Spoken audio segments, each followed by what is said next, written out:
Hi friends, welcome back to our channel. எல்லாரும் எப்படி இருக்கீங்க? கண்டிப்பாக நல்லா இருப்பீங்க நம்புகிறேன்.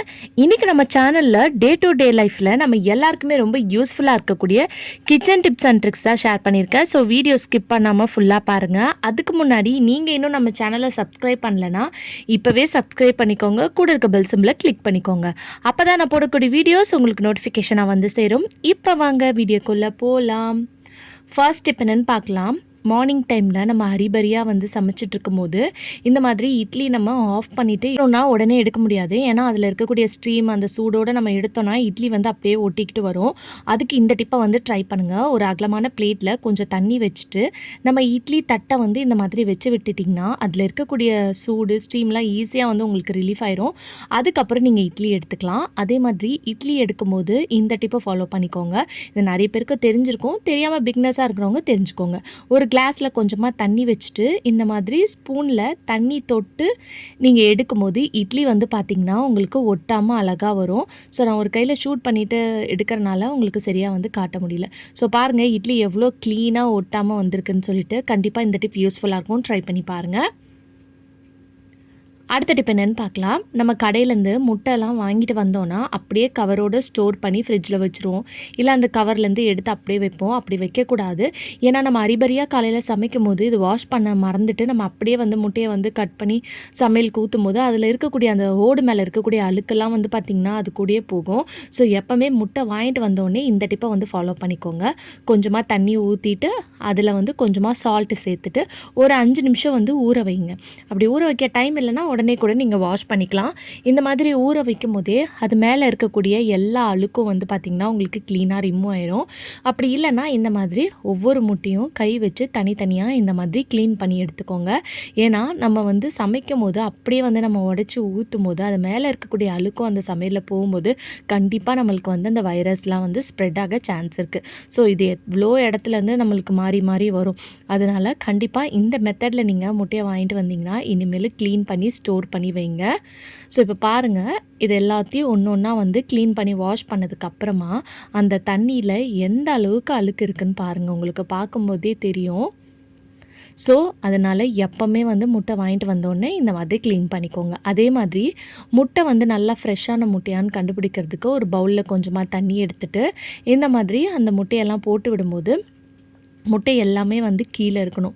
ஸோ கீழே இருந்துச்சுன்னா உங்களுக்கு நல்லா ஃப்ரெஷ்ஷான முட்டைன்னு அர்த்தம். அப்படி மேலே வந்துச்சுன்னா அது கெட்டு போயிருக்குன்னு அர்த்தம். கண்டிப்பாக ட்ரை பண்ணி பாருங்கள். அடுத்த டிப் என்னென்னு பார்க்கலாம். இந்த மாதிரி வேர்க்கடலைலாம் நம்ம வந்து வறுத்துட்டு அதை வந்து ஆற வச்சுட்டு அதோட தோல் வந்து உரிப்போம் இல்லையா, உரிச்சிட்டு வந்து அதை வந்து நம்ம அந்த டஸ்ட்டெல்லாம் வந்து தனியாக எடுப்போம். ஸோ இந்த டிப்பை வந்து நீங்கள் ஃபாலோ பண்ணிங்கன்னா ஈஸியாக வந்து பார்த்திங்கன்னா நீங்கள் அந்த தோல் தனியாக வேர்க்கடலை தனியாக எடுத்துடலாம். அதுக்கு இந்த மாதிரி காட்டன் பேக்ஸ் இருக்கும் இல்லையா, அது வந்து எடுத்துக்கோங்க. இப்போ இந்த காட்டன் பேக்கில் நம்ம வச்சுருக்க அந்த வேர்க்கடலை மொத்தத்தையும் போட்டுக்கலாம். போட்டுட்டு இந்த மாதிரி நல்லா கையை வச்சு நீங்கள் தேய்ச்சி விடணும். இந்த மாதிரி தேய்க்கும் போதே அந்த தோலெல்லாம் வந்து தனியாக வந்து பார்த்திங்கன்னா உங்களுக்கு முக்கால்வாசி வந்து வந்துடும். ஸோ நல்லா வந்து இந்த மாதிரி தேய்ச்சி விட்டுக்கோங்க. ஒரு 2 to 3 நிமிஷம் இந்த மாதிரி நல்லா நம்ம துணி அலசுவோம் பார்த்திங்களா, அந்த மாதிரி பண்ணி விட்டுக்கோங்க. இப்போ வந்து ஒரு நல்ல அகலமான பிளேட்டோ இல்லை நியூஸ் பேப்பரோ வந்து கீழே போட்டுக்கோங்க. இப்போ நம்ம வீட்டில் இந்த மாதிரி ஜல்லடை வச்சுருப்போம், சாதம் வடிகட்டுற ஸ்டீமர் வந்து வடிகட்டி வச்சுருப்போம். ஸோ அதை வந்து எடுத்துக்கோங்க. எடுத்துகிட்டு இப்போ இந்த பேக்லேருந்து இந்த வேர்க்கடலை மொத்தமாக இந்த மாதிரி போட்டுக்கோங்க. ஸோ இப்போ இந்த போட்டதுக்கப்புறம் பாருங்கள், நல்லா வந்து உங்களுக்கு அந்த தோல்லாம் வந்து ரிமூவ் ஆகிருக்கும் இல்லையா. இப்போ க்ளீனாக வந்து நீங்கள் இதை ரிமூவ் பண்ணிடலாம். ஸோ கொஞ்சம் அகலமான இந்த மாதிரி வடிகட்டி மாதிரி இருந்துச்சுன்னா உங்களுக்கு இன்னும் வந்து ஈஸியாக இருக்கும்.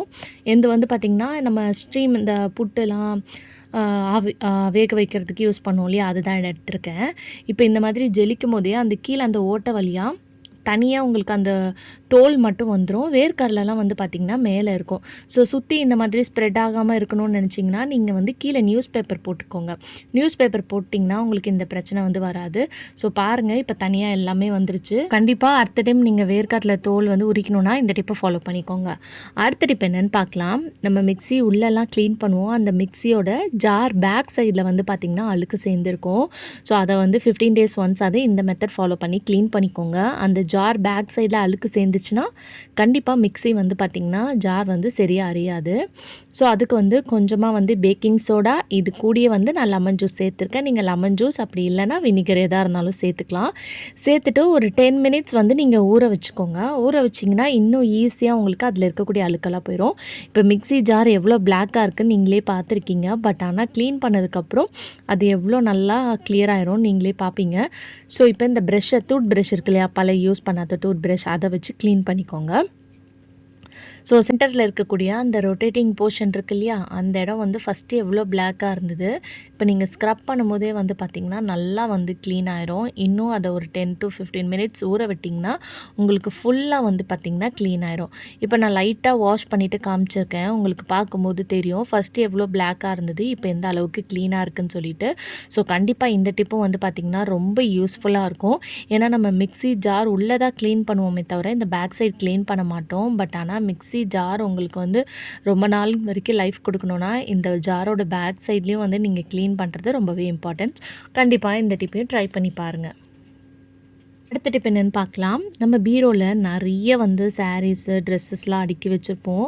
பட் ஆனால் சாரீலாம் வந்து ரொம்ப இடம் பிடிக்கிற மாதிரி இருக்கும். ஸோ அதனால் நம்ம என்ன பண்ணுவோம், சாரியில் வந்து பீரோவில் அடுக்கி வைக்கும்போது இடம் பத்தலைன்னா இன்னும் ஒரு புதுசாக வந்து வார்ட்ரோபோ பீரோவோ வாங்குவோம். ஏன்னா துணி அடுக்கி வைக்க இடம் பத்தலைன்னு. பட் ஆனால் இந்த மெத்தடில் ஃபோல்ட் பண்ணி வச்சு பாருங்கள். நீங்கள் 5 சாரீ வைக்கிற இடத்துல 10 சாரீ கூட நீங்கள் அழகாக அடுக்கி வைக்கலாம். அதுக்கு வந்து ஃபஸ்ட்டு ப்ளவுஸை வந்து இந்த மாதிரி ஓப்பன் பண்ணி வச்சுக்கிட்டு அதுக்கு மேலே வந்து சாரியை வீடியோவில் பார்க்கும்போது உங்களுக்கு புரியும், இந்த மாதிரி போட்டு விட்டுக்கோங்க. மேலே கொஞ்சோண்டு மட்டும் எக்ஸ்ட்ராவாக சாரீ இருக்கணும்.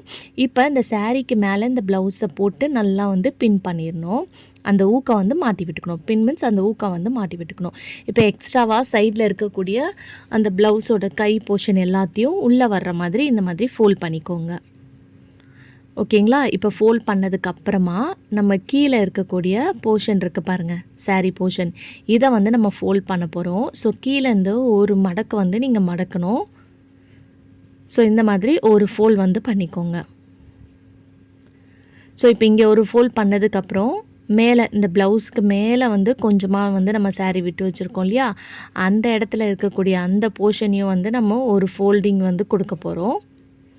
எக்ஸ்ட்ராவாக ப்ளவுஸ் வந்து இருந்துச்சுன்னா இந்த மாதிரி உள்ளே வந்து விட்டு நல்லா ப்ரெஸ் பண்ணி ஃபோல்ட் பண்ணிக்கோங்க. இப்போ இந்த மாதிரி ஒரு ஃபோல்டிங் வந்து கொடுத்துக்கணும். இப்போ பேலன்ஸ் வந்து கீழே இந்த சைடு ரைட் சைடில் நம்ம ஃபோல்ட் பண்ணியிருக்கோம் இல்லையா, அந்த எக்ஸ்ட்ராவாக இருக்கக்கூடியதை நம்ம மேலே வந்து இந்த சாரீக்குள்ளே பேக்கெட் மாதிரி நம்ம விட்டுக்க போகிறோம். ஸோ உங்களுக்கு பார்க்கும்போது புரியும். இப்போ இதை ஃபோல்ட் பண்ணிவிட்டு இந்த சாரீக்குள்ளே பேக்கெட் மாதிரி ஒரு 2-3 லேயர் இருக்கும் பாருங்கள், அதை பார்த்து அதுக்குள்ளே வந்து நீட்டாக வந்து இந்த மாதிரி விட்டுக்கோங்க. ஸோ நல்லா நீட்டாக ஸ்ப்ரெட் பண்ணி விட்டுக்கோங்க. இந்த மாதிரி ஃபோல்ட் பண்ணிங்கன்னா உங்களோட ப்ளவுஸும் சாரீ கூடயே இருக்கும். ஏன்னா சம்டைம்ஸ் நம்ம ப்ளவுஸை வந்து தேடிக்கிட்டே இருப்போம், அந்த பிரச்சனை இருக்காது. நீட்டாகவும் இருக்கும். உங்களுக்கு ஃபோல்ட் பண்ணி வைக்கும் போது நிறைய இடமும் இருக்கும். நான் இன்னொரு சாரியும் வந்து உங்களுக்கு ஃபோல்ட் பண்ணி காமிச்சிருக்கேன். நீங்கள் சைஸ் வந்து எப்படி வேணாலும் ஃபோல்ட் பண்ணிக்கலாம். அது வந்து நான் கொஞ்சம் வந்து அகலமாக வந்து ஃபோல்ட் பண்ணியிருக்கேன். இது வந்து குட்டியாக உங்களுக்கு ஃபோல்ட் பண்ணி காமிச்சிருக்கேன். ஸோ பாருங்கள், உங்கள் வார்ட்ரோப்பில் எந்த சைஸ்க்கு ஏற்ற மாதிரி நீங்கள் அடுக்கி வைக்கணுமோ அப்படி அடுக்கி வச்சுக்கலாம். இந்த மாதிரி அடுக்கி வைக்கும் போது நீட்டாக இருக்கும். ஸோ இது பாருங்கள், இது ஸ்கொயர் டைப்பில், இது ரெக்டாங்கிள் ஷேப்பில் வந்து நம்ம அடுக்கி வச்சுருக்கோம். மெத்தட் ஃபாலோ பண்ணி உங்கள் சாரீ ஃபோல்ட் பண்ணி வைங்க. 5 சாரீ வைக்கக்கூடிய இடத்துல 10 சாரீ கூட ஃபோல்ட் பண்ணி வைக்கலாம். ட்ரை பண்ணி பாருங்கள். ஓகே ஃப்ரெண்ட்ஸ், இன்றைக்கி வீடியோவில் நான் ஷேர் பண்ணி இந்த டிப்லேருந்து ஏதாவது ஒரு டிப் கண்டிப்பாக உங்களுக்கு யூஸ்ஃபுல்லாக இருக்கும். அப்படி யூஸ்ஃபுல்லாக இருந்துச்சுன்னா மறக்காம நம்ம சேனலை லைக் பண்ணுங்கள், ஷேர் பண்ணுங்கள், கமெண்ட் பண்ணுங்கள், சப்ஸ்கிரைப் பண்ணிக்கோங்க. தேங்க்யூ ஃபார் வாட்சிங்.